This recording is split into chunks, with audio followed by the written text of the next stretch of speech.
It's my pleasure to be here today. I want to thank Jana. What a wonderful program she puts together. It wouldn't be possible without you all. This is clearly an incredibly engaged community, and I'm so enthusiastic to see that because history, culture, the arts, it's what provides meaning in our lives. And in the case of water, more than just meaning, it's vital for the functioning of a healthy civic society. So I'm truly grateful to all of you for being here. Grateful to Frisco Historic Museum and Park. Thank you, Emma, intern, who is extraordinaire, but also leaving, I gather.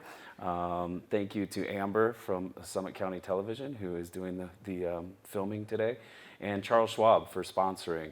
A really wonderful example of a private company stepping up and engaging in the arts and with the community. So grateful to all of you, thankful to be here. As Jana said, I'm back again. Don't know how many of you were here last year, if any, but I did call this part 2. And so we're going to take a little bit of a different spin this year. Last summer, we spent a lot of time looking at Native water rights and talking about Native communities and their use of water prior to the arrival of Europeans and Americans. We're going to touch on that very quickly, but we're going to move and focus more attention on the 20th century, specifically post-World War II, post-Great Depression, thinking about water projects in Colorado as an example of the competition for water that is characteristic of what we find today in the American West, specifically in Colorado, but including all of the 7 basin states who share the Colorado River. So I have a clicker, we have microphone, we have technology. Let's hope it all holds together.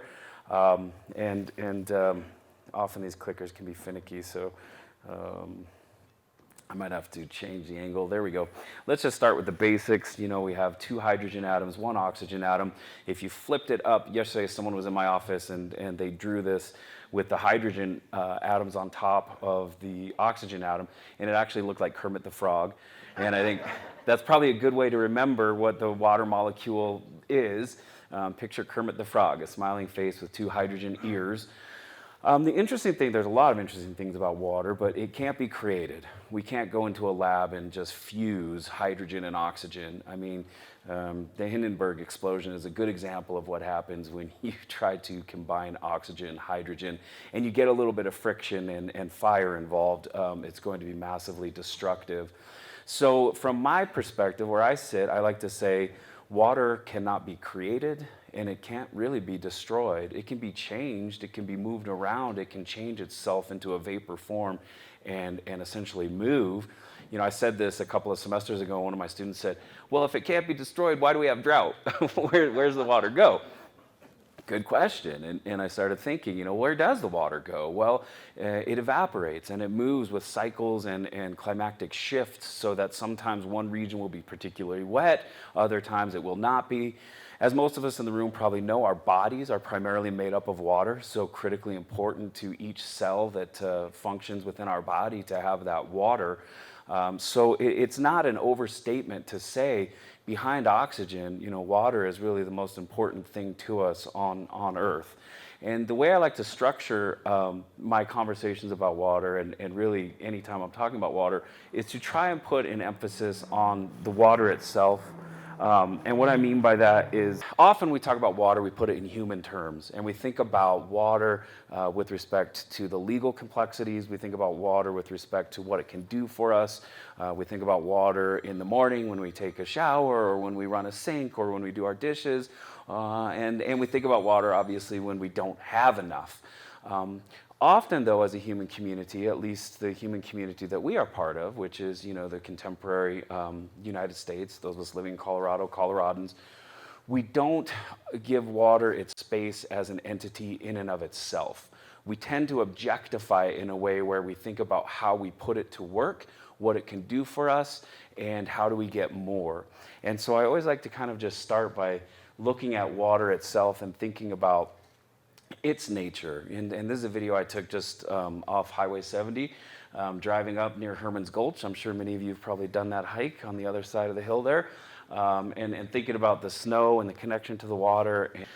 Another video, this one also, this is at the end of the Herman's Gulch hike, right at the top of there. There's that lake that sits at about 12,000 feet or so. And this water is exceptionally clear and pretty. This is also a video. In this, I put it in slow motion just so we can really gain an appreciation for what two hydrogen atoms and one oxygen atom look like when they fuse together. It really is a thing of beauty. I think many of us are moved by the beauty of water, and that's why often the scenic overlooks and the vistas, we take our cameras out and we stand there and we observe and we watch. And so I always like to start my talks by just grounding ourselves in an appreciation for water. And we are really fortunate, those of us living in Colorado, because we live in a headwater state. We live in a state that generates a lot of the water that so many Americans are dependent upon. And I like to tell my students, and I tell my sons who are now grown, they're in their 20s, go out and see the water in its natural environment, any and every chance you get, and be thankful, be grateful, because I'm telling you, there's people around this world, around this country, who do not have the luxury of seeing living water. They have to have water brought in trucks to their homes, and they are extremely grateful when that water arrives. But here in Colorado, we have the opportunity to go and engage with this beautiful resource. Thanks, Emma. Just some quick little statistics here or a definition. We're going to talk about acre feet of water, and I just wanted to give you a sense for what an acre foot of water is. It's just slightly under 326,000 gallons of water, and about a year ago, on average, American households could share about 1 acre foot of water. So 1 acre foot of water was enough for 2 average households. That statistic is getting a little bit better. People are conserving more water, and so 1 acre foot is going further and further. And the way to visualize an acre foot of water is it's enough water to cover 1 acre with 1 foot depth of water. So a football field is about an acre. Picture a football field covered in water up to 1 foot. That's an acre foot of water. Here we have a recent headline. Some of you probably saw this from the New York Times. It was an opinion piece done, and I was captivated immediately. The title was, "My city has run out of fresh water. Will yours be next?" Now, those of us dwelling in the United States may have taken some comfort from the fact that this was happening in Uruguay. Like, oh, okay, that's far away, you know. But then I started scratching my head and I thought, well, what do I know about Uruguay? Not a whole lot. And then you start looking at it geographically. Emma, next slide. And you notice right away, well, it's very close to Brazil. And last I heard, Brazil and the Amazon is a very wet place with lots of rain. And indeed, Uruguay is extremely wet and receives an excessive amount of precipitation compared to Colorado. So then I'm scratching my head thinking, how did they run out of water? And it is a long, complicated story, but it's not too dissimilar from what we're going to talk about today with the Colorado River Basin. So that headline, you see it, you become startled, you read it, and then you think, well, okay, that's what we would consider a third world country. That's, you know, they must not have the infrastructure we have. Next slide. And then you start to ponder a little bit closer to home. We might be seeing some of this already. In fact, we are seeing this already. Here's a headline from the Washington Post. Arizona City cuts off neighborhood's water supply amid drought. This story was everywhere in spring. Some of you probably saw this. And it's startling to read. And it's a little bit deceptive because Arizona is not necessarily running out of water, but they are running out of time to allocate that water responsibly. And this particular neighborhood, if you advance it once more, Emma, you'll see it's just north of Phoenix there, the Rio Verde neighborhood. This is a neighborhood that was created through what's called wildcatting. Wildcatting is a phenomenon in Arizona where someone can subdivide a lot, and that allows them to sidestep state laws about water guarantees. So these wildcatting lots are able to get around state requirements that you prove a 100-year water supply for new housing developments.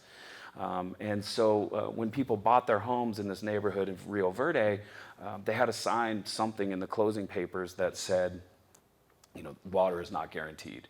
I remember when I was buying a home and all the papers I was signing, I don't know if I would have stopped to pay attention too much because you're so excited to just close on that house, But I hope I would have, scratched my head a little bit of the idea that we might not have water, And sure enough, Scottsdale, a neighboring city, had been contracted to deliver water to Rio Verde, and everything was fine until Scottsdale started thinking about cuts to their water supply. And they said, you know what, actually, we don't have enough water for our own city. We are not going to sell you water anymore. And that's why in January, Scottsdale effectively cut off water for Rio Verde. So Rio Verde was put in this very difficult situation where how do you persist? You can't sell. No one wants to buy a house that doesn't come with water rights. The price of water to get water delivered tripled in 2 weeks' time in Rio Verde. And people were desperately seeking out water suppliers who were coming from all over the state and all over the region delivering this water because there was a fantastic profit to be made selling water to these desperate people. Now, this has recently been resolved. The legislature and the governor came to terms on a bill that allows a new water district for Rio Verde, who will contract with a Canadian company that sells water in the United States.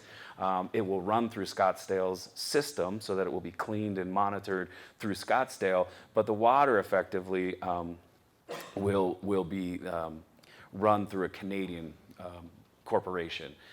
They will be under the guidelines of Arizona's corporate laws, and therefore speculation in water isn't so much of a concern. They can't price gouge without the state stepping in and helping to regulate.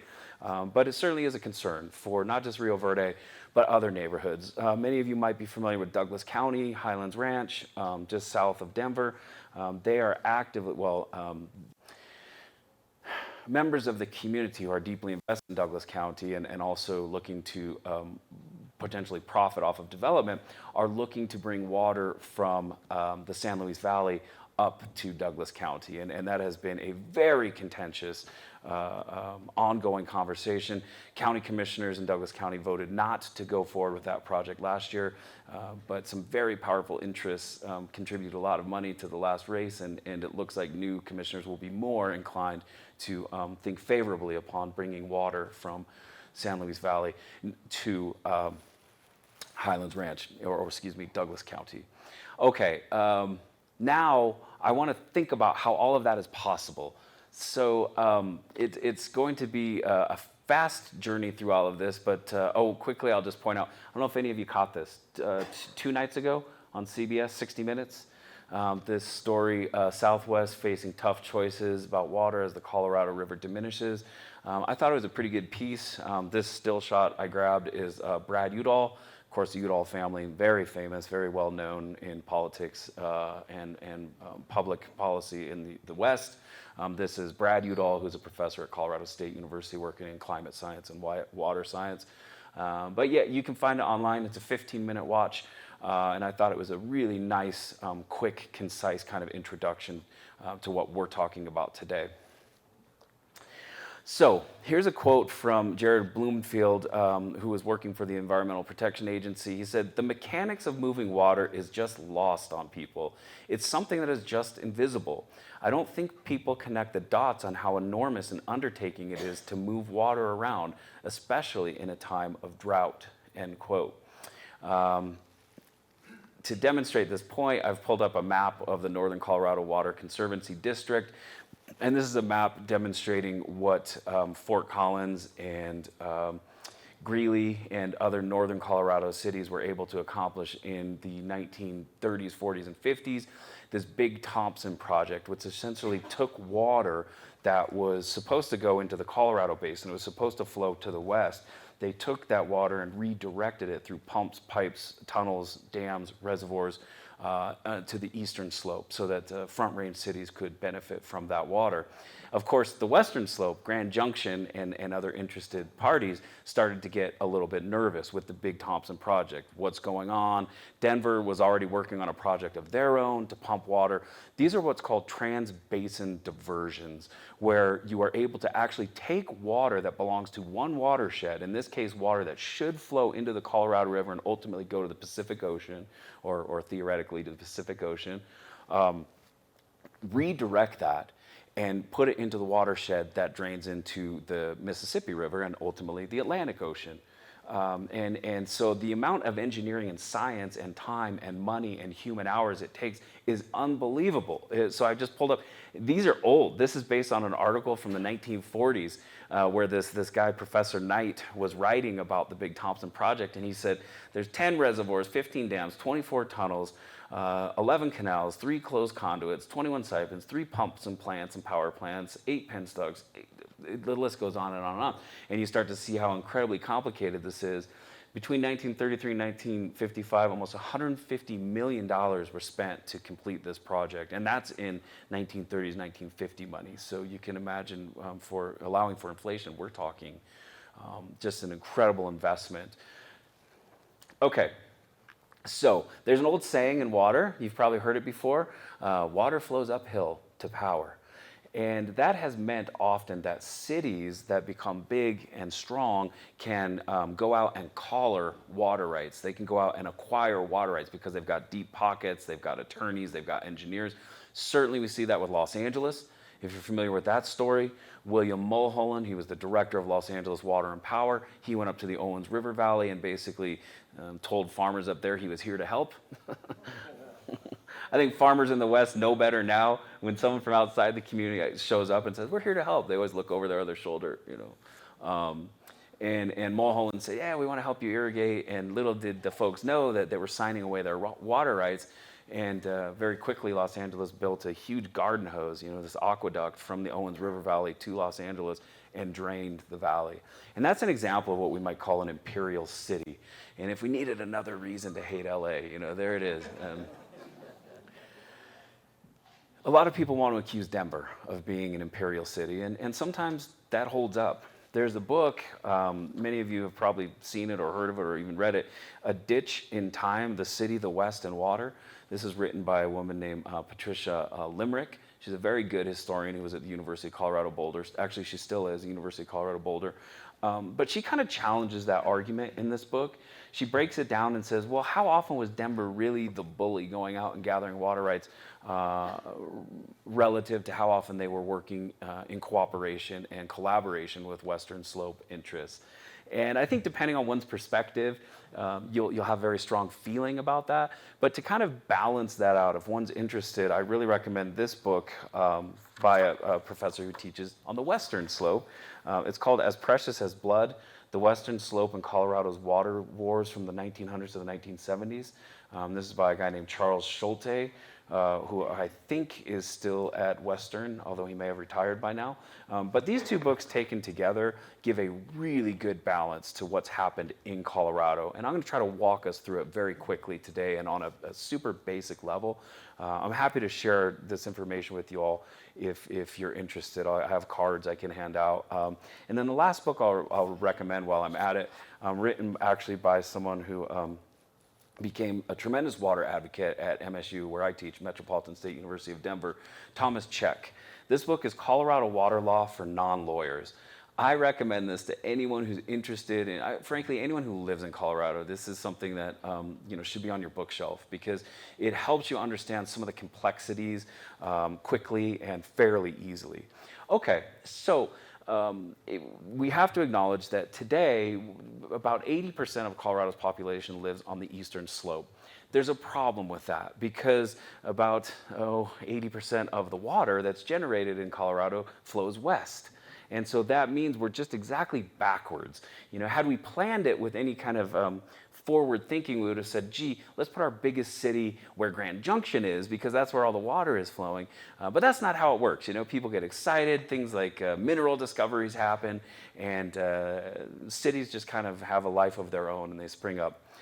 So as we move forward, I want to be very clear. The Colorado River Basin, it includes 7 states. You might ask, why is Wyoming included? And a lot of people love to ask, why is California included?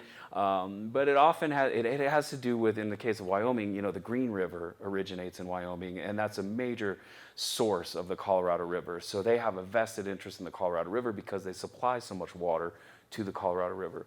California, how much water are they supplying to the Colorado River? Not much at all. In fact, just a couple of minor tributaries. But lucky for California, the river does skirt their border, and they actually started irrigating on the Colorado River before other states. That's how they get their claim to the Colorado River water. We're going to talk about that in a little bit more detail here coming up. But when you look at the map, you can tell that you've got 7 states invested in the Colorado River. You've got Utah, Colorado, of course, Wyoming, New Mexico, Arizona, Nevada, and California. And let's not forget Mexico, because the Colorado River used to create a delta in northern Mexico before it gave itself to the Gulf. And Mexican farmers became dependent on that water from the Colorado River. It also created a very vibrant estuary and important migratory place for birds because it was such a large water delta. And so when we started plumbing the Colorado River and building dams and capturing the water, it didn't take long for Mexico to say, wait a second, we need our water too. And that had to be negotiated through treaty between the United States and Mexico. So you have very complex, layered political interests in the Colorado River. Oh, and did I mention there are about 30 tribes, 30 Native American tribes who also have an interest in the Colorado River. If your head starts to spin, that's okay. If steam starts to come out your ears, then I know we're doing our job here, because you start to think about it and you just think, this is going to be hopeless. It's almost impossible. So out of respect, I always like to talk about the first peoples on the Colorado Plateau. Hohokam, really interesting culture. They flourished on the Salt River in Arizona, what is today Phoenix. That's a major tributary of the Colorado River. Is there a question? No. Stop me at any point if you have a question or you need clarification on a point. I'm not going to spend a lot of time here because I did it last summer and we just don't have the time today. So Emma, let's flip through. I love Hohokam culture. You can find these distinct, beautiful artifacts like this inlaid jewelry. We know that the Hohokam were thriving until just about the time of Columbus, so over 1,000 years. And what I always ask my students is, if a culture lasted in the American West for 1,000 years, should we study them? And I hope the answer is always yes, because we've only been here 130 some years. And so we've got a lot to learn from these folks. And obviously the scale is different, right? Nevertheless, learning how other human beings dealt with drought, scarcity, aridification, lands becoming increasingly arid, that's valuable for us to take time to study. And we know that the Hohokam basically disappeared, and they didn't disappear. They built this incredible canal system. Every line you see here represents a canal built by the Hohokam. They were directing water flows to their crops, corn, beans, squash. And these are what the canals look like today. Some of them are still around. Phoenix, when I used to live there, I taught at Arizona State University for a while, and I visited the Salt River Project and the Central Arizona Project, the people who deliver water for Arizona today. They said, our job was really easy. We built on top of the Hohokam canals. They were already there in place, and we could direct our water into those canals. So there is a distinct connection between Hohokam and Arizona today. A little bit further north and closer to us, the ancestral Pueblo. We used to refer to them as the Anasazi. Today, we typically refer to them as the ancestral Pueblo. We know that ancestral Pueblo people were dryland farming and using the lands in the American Southwest near the Four Corners region through reservoirs, collecting water, banking water, very similar to what we're doing today. And they also made a good go of it until about 1300, when a significant drought essentially caused them to relocate. We know that the Pueblos dispersed. Here you can see the dispersal centered on Mesa Verde. Many of you have probably been to Mesa Verde and seen those spectacular ruins of the ancestral Pueblos. When they could not sustain because of water shortages, what did they do? One more slide, Emma. They moved to the river. They arranged themselves on the Rio Grande, so that these communities dotting the Rio Grande from Taos down to Isleta and even west to the Hopi Mesas, a Hopi or a Pueblo people, they relocated themselves. They understood that in times of shortage, it's better to be close to the river than far from the river. And again, I ask my students, is there a lesson there? Are there things that we should take away from that? Okay, We're fast forwarding now through hundreds and hundreds of years of history. This is a map demonstrating the European colonial interests in North America. So if you look at the map, you can see what's often called the French crescent, right? It doesn't so much look like a crescent here, but the French were claiming everything from the St. Lawrence River region, Quebec, Montreal, down to the Gulf, including what is today New Orleans. That's why New Orleans has a French name, right? And then, of course, you have the English here, the 13 colonies on the Atlantic seaboard. But we often, at least when I went to school, we didn't talk about the Spanish. We didn't talk about the fact that the Spanish were really actively colonizing and claiming the lands in the American West, including a lot of Colorado. Makes sense. Colorado is a Spanish word for red. Think about all the place names in the American West that happen to have Spanish origins. So Spain shows up, and they come from a very arid environment, particularly southern Spain. They knew how to deal with that. They immediately started irrigating. And they combined their ingenuity with the ingenuity of the Pueblo people who were still here and gave rise to a whole system of water management that we don't have time to get into today because I just want to take us a little bit further and bring the United States into the equation. And before the United States officially owns the territory that is going to include much of the western United States, they had already been exploring. You've probably heard of Long's Peak in Colorado, right? Stephen Long, he explored in 1819 to 1820. And when he came back, he didn't have a lot of good things to say about the region. In fact, he said, that whole region is unfit for cultivation and, of course, uninhabitable for people depending upon agriculture. So Stephen Long shows up and he says, he's talking, if you click forward for us, Emma, he's talking about this region between the Platte and the Canadian. So he's talking about Denver. He's talking about the Front Range. He called it the Great American Desert. He said people cannot live there. He didn't say they shouldn't live there. He said they can't. He wasn't alone. A lot of people showed up in the region and started thinking, wow, this is going to be a really difficult place for humans to, yeah, Emma's experiencing, there we go. Lots of folks showing up in this region experienced the reality of little rain, land of little rain. And Wallace Stegner, the Dean of Western Writers, one of the great Western scholars, in my opinion, he said, it's time for us to have this conversation about what is possible in the West. And there's going to be some hard truths.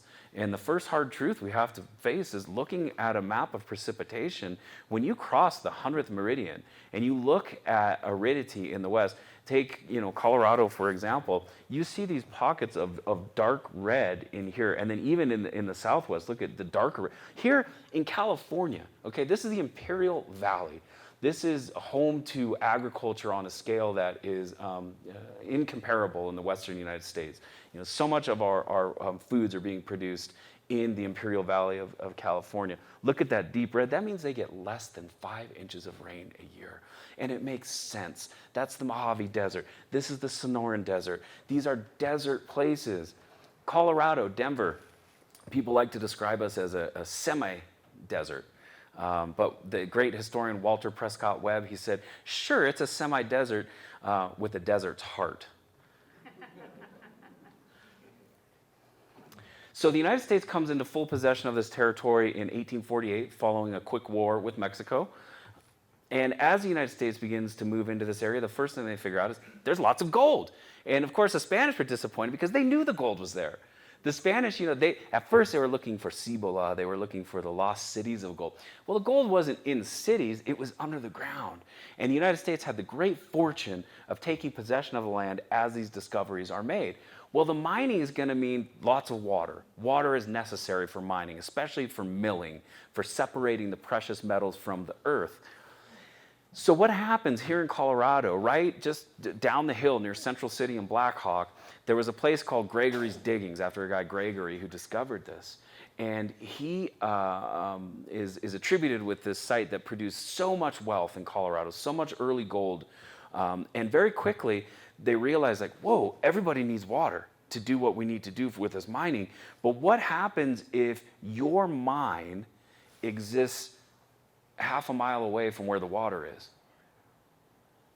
Who has rights to that water? How do we get that to? So very quickly, they kind of organized themselves and said, we got to come up with rules.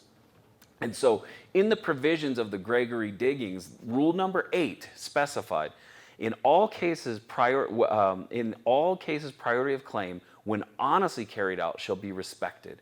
That's relative to water. What they're saying there is, whoever claimed the water first, as long as they can prove they claimed it first, they get the rights to that water. That's completely different than the water law as it exists in the eastern United States. So thinking back to that map where you saw all that nice green and blue country where there's plenty of water, they operate under a form of water law known as riparian water law. And that goes back to the English, that goes back to the Romans, and it's based on this idea that if you have property that touches water, you have rights to that water. As long as you stay within fair use and you make sure your neighbors also have enough water for what they are doing. That will not work in the Western United States because people need water in places where there is no water. So we developed this priority system. It comes to be known as prior appropriation. And it means that a senior water user, even if they're downstream, so in this graphic here, you may have a junior user. They buy water rights in 1970, and they move upstream. Say this is I don't know, the Poudre River. Okay? And this actually happened on the Poudre River. You have a group of people who set up shop here, down here. They're farming. They're using it for agriculture. They're using it for their domestic purposes. 10 years later or 60 years later, a group of people go upstream and they build a dam and they want to pull water off. Well, guess what? Under prior appropriation, they have to represent and they have to recognize the rights of those people who were there first. Make sure the water gets down there. This becomes codified in Colorado law. There's a really important case, Coffin v. Left-Hand Ditch Company. I know I'm going super fast, and I'm happy to correspond with you all via email to follow up on some of the finer points of this. But this case was what codified the prior appropriation system in Colorado. Basically, you had a farmer in Longmont, a Civil War veteran, Reuben Coffin. He was, farming on the North Fork of the St. Vrain River. One summer, it was incredibly dry. He didn't get any water. He's like, where the heck's the water? Him and his brother hike up the river, and they find a dam. And that dam was diverting water from the St. Vrain into Left Hand Creek because there was an irrigation company using that water. And Reuben said, to hell with that. Him and his brother destroyed the dam. So Left Hand Ditch Company said, oh, no. We're going to court over this, Reuben. Thank you for your service, but we're going to court. So they go to court, and the Boulder court actually upholds Reuben Coffin's claim. Says, hey, you're good to go. Your property touches that. You're entitled to that water. Left Hand Ditch Company takes it to the Supreme Court of Colorado. The Supreme Court of Colorado says, not so fast. Left Hand Ditch Company had their claims earlier. In years of shortage, they are allowed to get their water before Reuben, even if it means he gets no water because of this priority of appropriation. So from the ruling, you get this doctrine, and here's Chief Justice Elbert, who gave the ruling. Priority of prior appropriation has existed from the date of the earliest appropriations of water within the boundaries of the state, end quote. This firmly establishes prior appropriation in Colorado. Well, okay, keep that in your mind now. So that just makes you simplifying it. Think about it this way. First in time, first in right. If you're here first, you get the rights. All right, Adolph Coors made a good claim on that Clear Creek water. It's going to get complicated.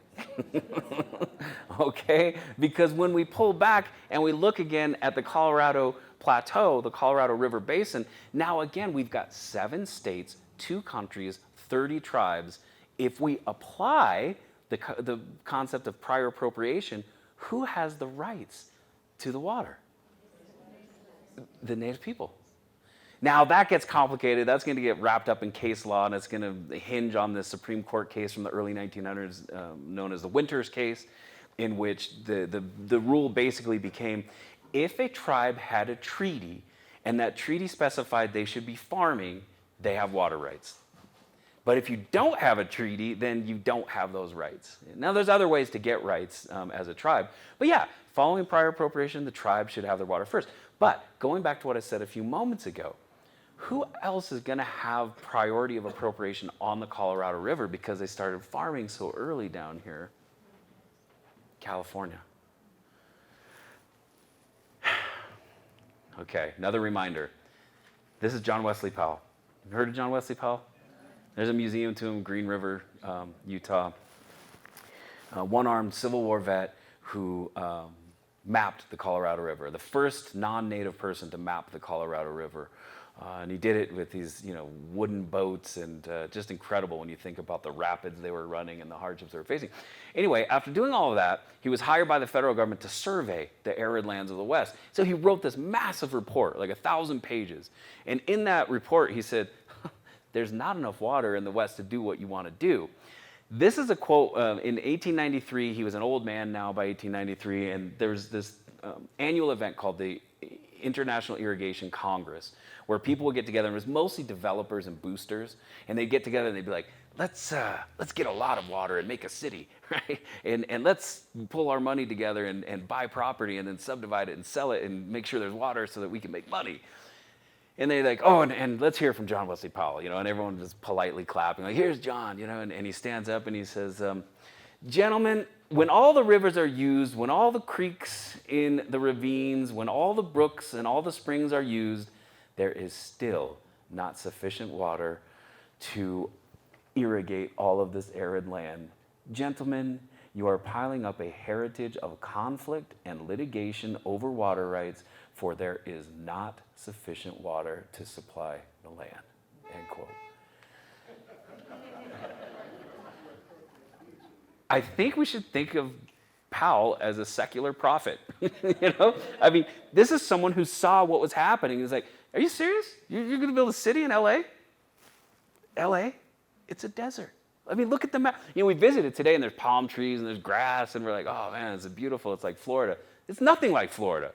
If we weren't putting sprinklers on with Colorado River water, there would be no palm trees. There would be no golf courses. There would be no fountains. There would be no swimming pools. It's easy to pick on LA. Gosh darn it.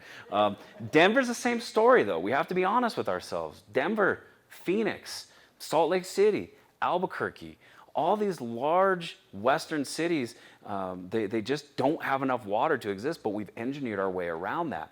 The question is, how long will that engineering hold up? So let's quickly kind of move through. Oh, here's his route down the Colorado River if you're interested. He did 2 trips. The first one in 1869. Part of his party defected during the journey. They're like, you're crazy. I want out of this boat.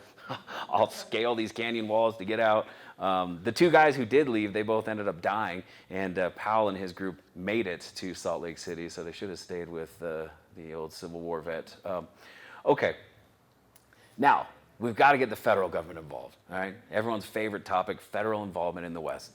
Well, the federal government in 1902, they're going to pass legislation called the National Reclamation Act. This is the piece of legislation that allows the federal government to become a major player in Western water.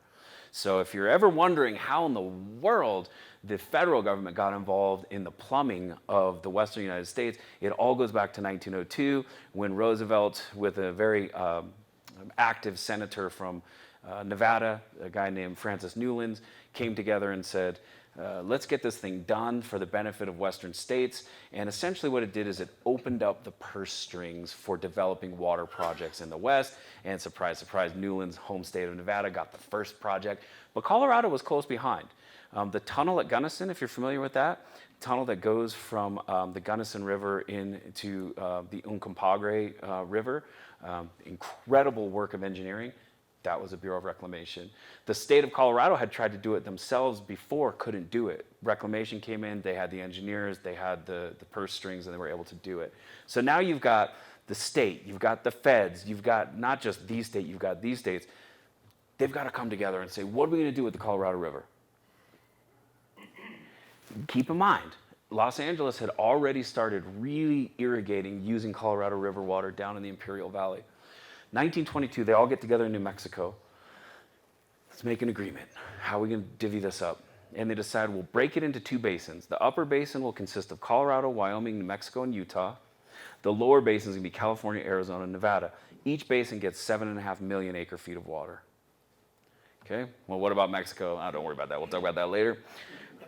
Now, when you look at the pie chart, how it breaks it down, California did get the largest share of water based on that agreement in 1922. You can see here that they get 27% of the water. Look at Port Nevada, 2%.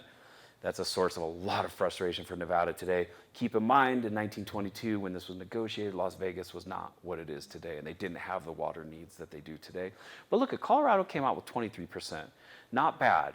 A lot of people say, well, why didn't we get 50%? Because Colorado, is the headwater state, and it's complicated, but the short answer is it goes back to prior appropriation.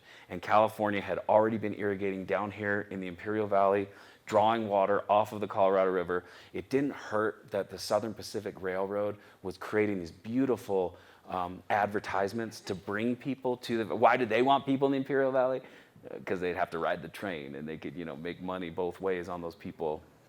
Under the Desert Lands Act, for $1.25 an acre, people were scooping up land in the Imperial Valley. Southern Pacific Railroad is madly promoting this and selling it, and pretty soon you get this canal. And it goes from the Colorado River into the Imperial Valley, and that developed in the late 1800s, 1890s. That is how California gains a priority designation, a senior appropriative right on the Colorado River, because they were drawing water from the Colorado River in 1890. They can go in front of the courts and say, we can prove it. We have the paper trail to prove it. We have a senior right. All of these states recognize prior appropriation. We get the right. Okay, now we're going to quickly scroll through this. The world starts to change, right? We transform the plains. The bison are slaughtered to the point that by the end of the 1800s, there's only about 100 bison left living free on the plains. During this late period of the 1800s, over 40 million bison were slaughtered. And that was an active campaign on the part of the United States government to eliminate a food source for the Plains Indians, but also to clear space to bring in cattle and a cattle ranching economy and farming. And what they did is they started tearing up the sod, the densely thatched prairie grass indigenous to this region of North America. Start pulling that out so you can put it to wheat. That's great when the wheat market is vibrant and you're selling wheat, but when the market in wheat collapse and people no longer can afford to plant wheat, all of that soil now sits loose because you're not watering, you're not farming. That leads to, of course, this phenomenon known as the Dust Bowl. You can see part of Colorado was distinctly part of the Dust Bowl. It was terrible for the people who lived through it. There was just a series of storms in the 1930s that came off of the Rockies and took up that loose topsoil and put it in these incredible storms. You can just keep scrolling through these. I mean, you get the idea. It was just this transformative moment. Okay. So coming out of the 1930s, coming out of the Great Depression, you begin to see this need for more water in Colorado. And the big Thompson Project was an example of that, but here we go. We're going to end the talk today looking close to home. Close to where we are right now. Here's the Blue River, right? Drawing its headwaters just south of Breckenridge and then taking itself all the way to Kremling, where it confluences with the Colorado River. Denver had its eye on the Blue River for a long time. As early as 1914, Denver had sent engineers to right here, and they had said, go find us water. We're going to need more water. And this engineer in the 1914, he actually put in claims for water on the Blue, in the Blue system for Denver. Now, Denver didn't do anything with those claims, which is going to hurt their priority date, okay? But they did have an interest going back to 1914. So here we are, looking at Dillon Reservoir, and here's this dashed black line. Here's the Continental Divide. Everything west of that line, including Dillon, should all be spilling into the Colorado River. And what Denver did is they looked at this and they said, actually, I think we can engineer a system so that we're pulling water out of the west slope. And so you see this tunnel here? This is the Roberts Tunnel. It's a 23-mile long tunnel, gravity-fed, which takes water from the Dillon Reservoir, puts it into the North Fork of the Platte River, which then confluences with the South Platte, and then delivers to Denver's water system. Today, we know that Dillon is the crown jewel of the Denver water collection system. The story of how they got that right is really complicated because you can imagine no one wanted Denver to claim this much water. And you already had in existence another reservoir, Green Mountain Reservoir. It's not clear on the map here, but it's, I need to be able to stand back to see it. But Green Mountain Reservoir is storing water already. Here, stay with me. That Colorado Big Thompson Project, the one that I showed to use an example of how complicated water management is, the only way Western Slope interests would agree to that is if Fort Collins, Greeley, the Northern Water Conservancy, agreed to hold water in the Green Mountain Reservoir to replace water that they were taking out of the Colorado system. So that reservoir exists to essentially pay Grand Junction and other Western water interests in water that is being taken to the eastern slope. So when Denver said, gee, we want to get in on the Blue River, immediately the northern interests on the Front Range, the Bureau of Reclamation, and the Western Slope all said, absolutely not. We don't want any more players here. This is a crowded field as it is. Denver was able to muscle their way in. They took it to court. It went to court not once, not twice, not 3 times. I think it was like 4 or 5 times. Eventually, they hit a judge who said, you all need to work this out outside of court. and it became very clear. Remember that agreement, the 1922 compact, where 7.5 million acre-feet of water were given to the northern states and 7.5 to the southern states?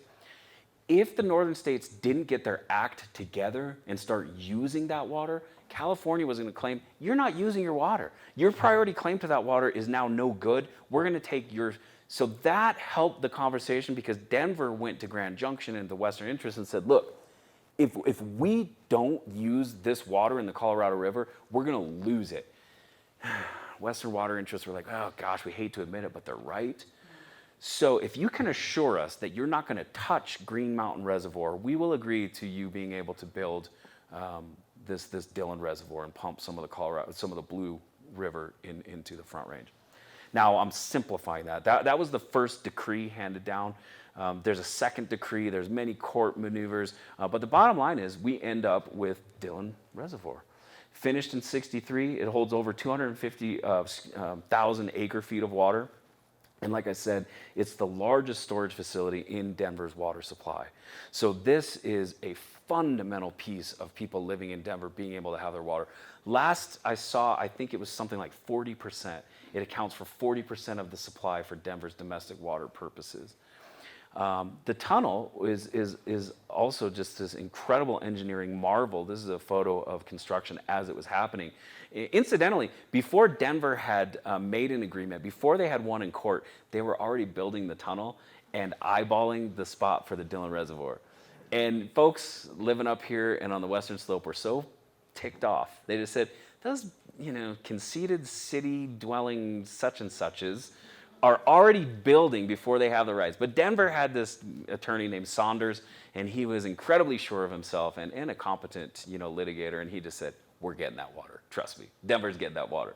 Okay. The tunnel, let's see. Here we go. Almost done. Risk of curtailment. You've probably been hearing a lot about this. So we've just taken a very quick tour of Colorado water, and I pulled out one example, the Blue River Decree, to demonstrate how complicated it is for Colorado, just as one state, to try and iron out who gets to control water, where does the water go, how much does it cost, how do we do this.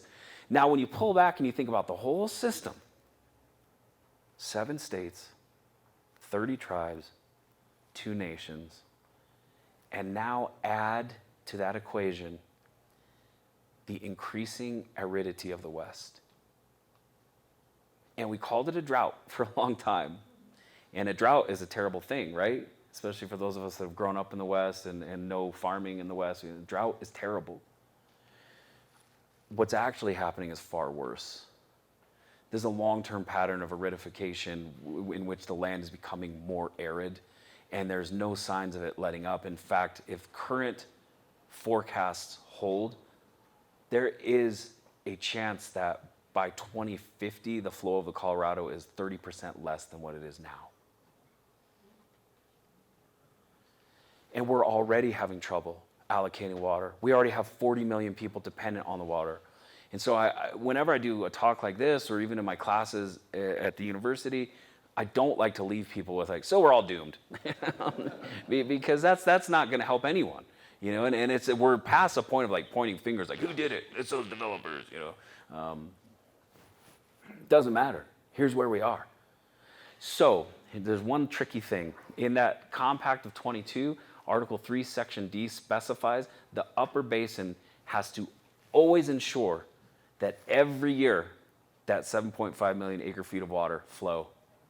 Okay, they're measuring it at a place called Lee's Ferry on the border between Utah and Arizona. And what the feds are saying is, upper states, you have to make sure over a 10-year period, 75 million acre feet of water pass Lee's Ferry. That means there is a burden on the upper states to make sure that they do not deplete the Colorado River below 7.5. Well, very smart people are looking ahead going, well, wait a minute, well, what happens when the flow of the Colorado drops another 10%, another 20%? We're not going to be able to assure that every year 7.5 million acre feet of water are passing Lee's Ferry. So with that in mind, a lot of Colorado water experts were terrified when the federal government said, we're bringing you all to the table and we are going to force reductions in water use across the board. Every state, all 7 states were like, oh my gosh, what does this mean? And so people were panicked. And then just this spring, fortunately, there was a historic breakthrough. But as you read about this breakthrough, you'll see it's a one-time deal. Basically, California, Nevada, and Arizona agreed to give up water. And that was significant. That was a good development. But they did that because they were compensated by the federal government. The federal government was using funds to essentially pay them to not use water. And that is going to expire in 2026. And so everyone involved in water policy, water management is looking at the clock saying, my gosh, we have to figure out something before 2026. We had a bit of a reprieve this year. All the snow and rain in the West. My family still lives at Tahoe, and it was just an incredible winter. I mean, they were buried. So that gave us a temporary reprieve, but it did not solve the water problem. So moving forward, let's remind ourselves, the complexities of moving water is often lost on people. Good for you being here today. Good for all of us educating ourselves and really trying to dig in and think about, how does the water get to my tap when I turn it on? If I'm fortunate enough to have running water on a daily basis, where is it coming from? How do I get it? Who am I paying? How did that company come to be? Is it a private company? Is it a public municipal company? Where did that water come from? And the fact that it's there is in my estimation, a blessing. And that's kind of where I want to leave us. Here's a quote from Amelia Flores. She's the chairwoman of the Colorado River Indian Tribes. That's a coalition of tribes. It's the Mojave, Chimawete, Navajo, and Hopi people who have lived on the Colorado River for hundreds and hundreds of years. She said, my people want to help during this drought. We want to save the river because for centuries the river has always taken care of us. So now we have to take care of the river.